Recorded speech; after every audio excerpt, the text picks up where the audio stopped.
देखिए, किसानों को ऐसे कैसे कहा जा सकता है कि सफलता नहीं मिल रही है। पहले तो इस गूंगी बहरी सरकार ने ये कहा था कि कुछ किसान, या कह सकते हैं ये खालिस्तानी है, पता नहीं क्या क्या कितना नाम लोगों ने दिया, और ये कहा कि आंदोलन सिर्फ पंजाब, हरियाणा और राजस्थान का आंदोलन है।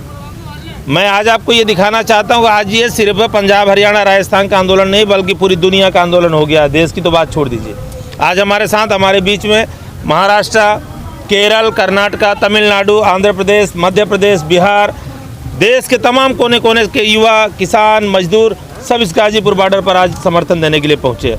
ये हमारी सफलता है, किसान आंदोलन की सफलता है कि जितना ही इस किसान आंदोलन को कुचलने का प्रयास इस मोदी सरकार ने किया, उतना ही तेज़ी से साथ ये किसान आंदोलन देश के और दुनिया के पैमाने पर मशहूर हुआ और फेमस हुआ। हम बढ़ रहे हैं आगे, हमारा नुकसान नहीं हुआ, हमारा आंदोलन मजबूती के साथ आगे बढ़ रहा है और इस नकारा निकम्मा सरकार को उखाड़ फेंकने के लिए आखिरी कील साबित होगी ये आंदोलन। नामदेव जी, किसानों के सुसाइड भी हुए हैं, करीब 200 किसानों की जान चली गई है। इसके अलावा किसान अपनी फसल भी नष्ट कर रहे हैं, सब कुछ किसान ही अपना नुकसान कर रहा है कि सरकार क्यों नहीं मान रही है? क्या सरकार तानाशाही को उतर आई है? देखिए, सरकार तो पूरी तरीके से, हम लोगों ने तो ये बात 2014 में ही ये कहा था कि ये फासिस्ट सरकार की आहट नहीं, बाकी इस देश के बहुत सारे समाजवादी और तमाम संगठनों ने कहा कि आहट बस है। हमने तो कहा था कि ये पूरी तरीके से तानाशाह सरकार है और ये तानाशाही कर रही है। मैं आपको बता दूं कि ये सरकार भी धर्म संकट में फंसी हुई है। एक तरफ देश के पूंजीपति हैं जिन्होंने नोट दिया इसको सरकार बनाने के लिए, और दूसरी तरफ इस देश का मजदूर, किसान, नौजवान है जिन्होंने वोट दिया है। अब ये सरकार बीच भंवर में फंस गई है। अगर नोट वालों की तरफ जाते हैं तो वोट वाले कूटेंगे और वोट वालों की तरफ गए तो नोट वाले कूटेंगे। ठीक है सर, आप कहाँ से आए हैं? मैं तापसीना, पश्चिम बंगाल से। पश्चिम बंगाल से। सर, वहाँ पे तो चुनाव है, दीदी जी को हराने के लिए पूरी प्रयास किए जा रहे हैं बीजेपी सरकार द्वारा। तो ये एक पूरा प्रचार हो रहा है कि पश्चिम बंगाल में अब की बार बीजेपी सत्ता में आएगा। ये बिल्कुल गलत है, ये सपना है, ये सपना बीजेपी का रहेगा। अब ये वहाँ पे जो आप लोग देखे होंगे 28 को जो ब्रिगेड परेड ग्राउंड का जो रैली था, वो रैली पूरा हिंदुस्तान नहीं, पूरा विश्व पैमाने पर दिखा दिया कि वहाँ पे कुछ क्या होने जा रहा है। टीएमसी ना बीजेपी, कोई कुछ नहीं। वहाँ पे जो हमारा धर्मनिरपेक्षता, जो सारे सबको लेकर के जो एकता एक बनाया, जो एकजुटता का साथ हम लोग काम करने वाला लोग है, ये सरकार वही लोग बनाएगा। सर, बीजेपी ने एक नारा दिया है कि 2 मई दीदी गई, ये ऐसे कैसे बोल देते हैं चुनाव से पहले ही? देखिए, ये तो कुछ टाइम हम लोग देखे कि वो कानून को भी अपना पास ले लेते हैं। सरकार का कभी उचित नहीं होना चाहिए कि कानून को अपना हाथ में ले ले। ये बहुत तरह का सुनने को मिला। इस बार जैसे सुने कि 7 चरण में चुनाव होगा, लेकिन हुआ नहीं। आखिर में 8 चरण में चुनाव हुआ पश्चिम बंगाल में। तो क्या ऐसी स्थिति है कि वो कैसे जान जाते हैं? एक्चुअली वो नहीं, वो सरकार दबाव देने का प्रयास में रहता है। कानूनी जो सिस्टम होता है, कानूनी जो प्रक्रिया होता है, वो कानूनी प्रक्रिया को दबाव दे करके उसको चाहते हैं कि हम जो बोलेंगे पहले उसको मान के वो कानूनी व्यवस्था चले। ये कदापि नहीं होने वाला। देश का जनता उतना मूर्ख नहीं है, सबको पर्दाफाश हो गया। सर, आप कहाँ से हैं? I am Tirumalai Raman from Tamil Nadu. अच्छा, जहाँ जहाँ चुनाव होते हैं मोदी जी ऐसा ही अपना रूप धारण कर लेते हैं। जैसे कि बंगाल में चुनाव है तो दाढ़ी बढ़ा रखी है, लेकिन तमिलनाडु में भी चुनाव है, क्या कुछ बदलाव लग रहा है मोदी जी की पर्सनालिटी में? No. Actually, you must be knowing, whenever Narendra Modi is coming to Tamil Nadu, there will be a slogan which will be the trend in the Twitter and Facebook everywhere. That is, go back Modi. Go back Modi. Modi, go back. लेकिन Twitter पे तो sir एक चीज और trend कर रहे हैं कि मोदी जी रोजगार दो, नौकरी दो।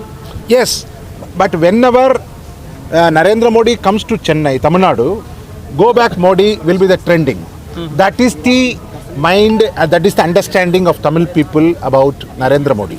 अच्छा। So the Tamil people, they don't respect Narendra Modi, they don't have any faith in Narendra Modi, and Narendra Modi has nothing with do with the Tamil Nadu people.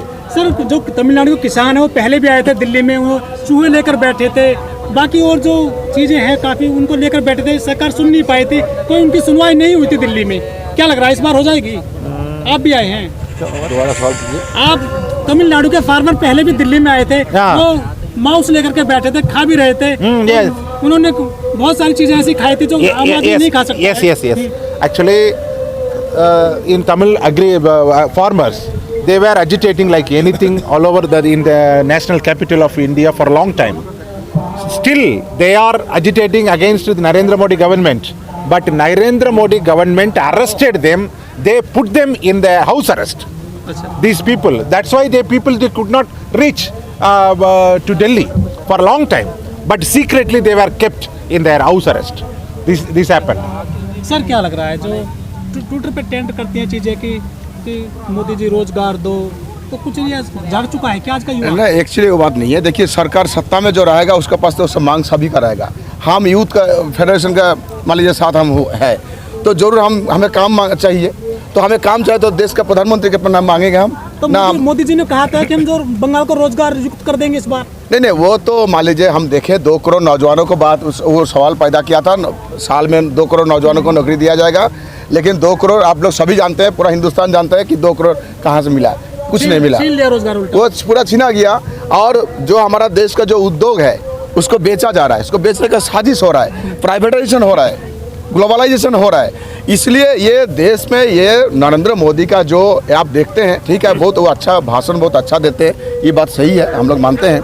लेकिन देश का जनता, देश का नौजवान, देश का छात्र, देश का महिला, देश का आम जनता, ये पूरा सबका पास ये जान गया सबने कि नरेंद्र मोदी से कुछ नहीं होने वाला है। आप इनका सत्ता जाने वाला है। नामदेव जी पश्चिम बंगाल में जाते हैं, मोदी जी तो कहते हैं कि बंगाल को जो है रोजगार युक्त कर देंगे, लेकिन अगले ही दिन खबरें आती हैं कि मोदी जी कहते हैं कि हम जो है ना देश में जितनी भी सरकारी कंपनियां हैं सबको बेचेंगे, हम यहाँ व्यापार करने नहीं आए हैं, हम तो राजनीति के जरिए केवल जन कल्याण करेंगे। ये कैसा दोहरा रवैया है उनका? देखिए, असल में क्या है कि हिटलर के बाद ये दूसरे झुटलर आ गए हैं।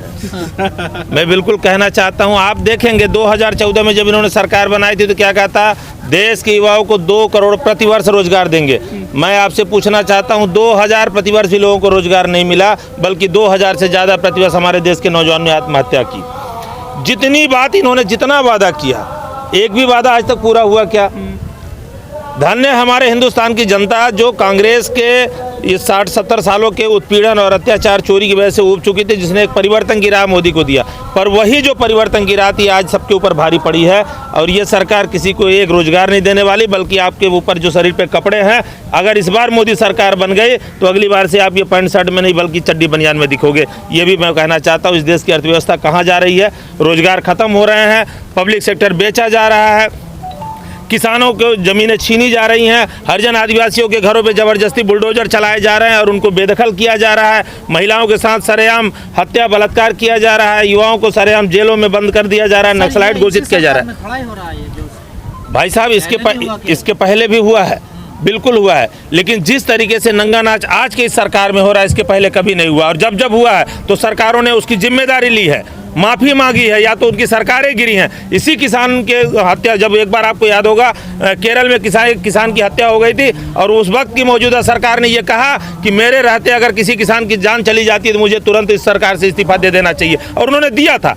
दीजिए, दिलाइए मोदी जी को, आपके अंदर दमदारी है। 250 किसान हमारे आत्महत्या किए हैं, गाजीपुर बॉर्डर से लेके सिंगू बॉर्डर पर, टिकरी बॉर्डर पर। सरकार ऐसी गलती नहीं करती ना जैसे और लोग, क्योंकि आपकी सरकार में न नीति है, न नैतिकता है, न नियम है, न धर्म है, कुछ नहीं है। ये जो हम जब बात करते हैं महंगाई पर, पेट्रोल पर, डीजल पर या गैस पर, सीएनजी पर, कि भाई यार इतनी महंगी चीजें हो गई हैं, आप विरोध क्यों नहीं करते? तो लोग पता क्या कहते हैं, वो कहते हैं कि कोई बात नहीं है, देश तरक्की कर रहा है, देश आगे बढ़ रहा है मोदी जी के राज में। बेशक मुसलमान तो राज नहीं आएगा, मोदी जी जब तक रहेंगे देश सुरक्षित रहेगा, ऐसा बोलते हैं वो। देखिए, एक बात समझ लीजिए, इस देश में कभी भी हिंदू मुसलमान और ये तमाम जो झगड़े हैं, ये सिर्फ बीजेपी के अलावा और किसी ने पैदा नहीं किए। क्लियर कट, ये हमेशा मुसलमानों के बीच में अपना, जैसे ही अभी IM का वो ओवैसी क्या नाम है, वो भी भाजपा का बी टीम है।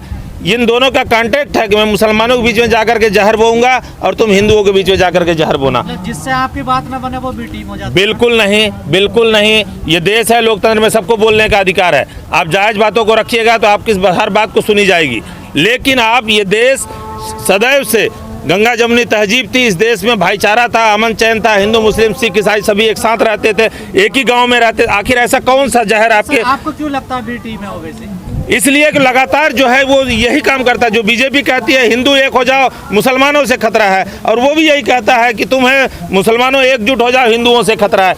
इसके पहले जब ना मोदी थे ना तो ओवैसी था, क्या इस देश में हिंदू मुसलमान नहीं रह रहे थे?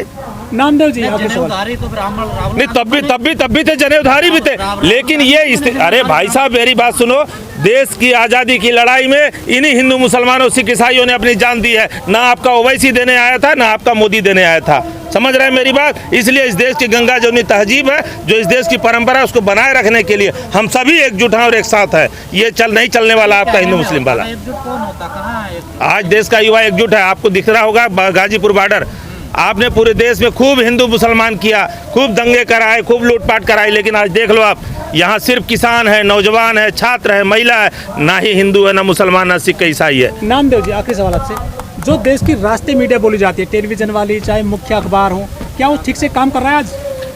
भाई साहब एक बात समझ लो, चूँकि मैं भी काफ़ी दिनों से अखबार से जुड़ा रहा, 20 साल से पत्रकारिता की, मैं आज बड़ी उसके साथ दुख के साथ कह रहा हूँ कि हमने कुछ लोग ऐसे हैं जिनका ज़मीर अभी भी जिंदा है और जिन्होंने अपनी कलम बेच दी है। मैं उनके बारे में कुछ नहीं कहना चाहता, वो समझदार हैं।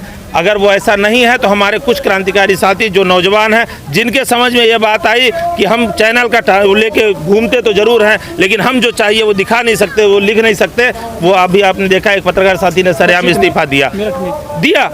सर एक सवाल हो रहा है, जैसे कि आप पत्रकारिता पेशे से जुड़े हुए हैं, आपने कहा 20 साल से पत्रकारिता में हूँ, आपने कभी ऐसा नाम सुना था गोदी मीडिया टाइप का, जैसे कि आज प्रचार है गोदी मीडिया, मोदी मीडिया? देखिए दरअसल क्या है, उस टाइम पर भी कुछ लोग सरकार की गुलामी करते थे, सरकार के कहे पर चलते थे, लेकिन जितना विभत्स चेहरा आज हमारी मीडिया का जो ये नाम मिला है गोदी मीडिया, इसके पहले कभी देखा नहीं गया था।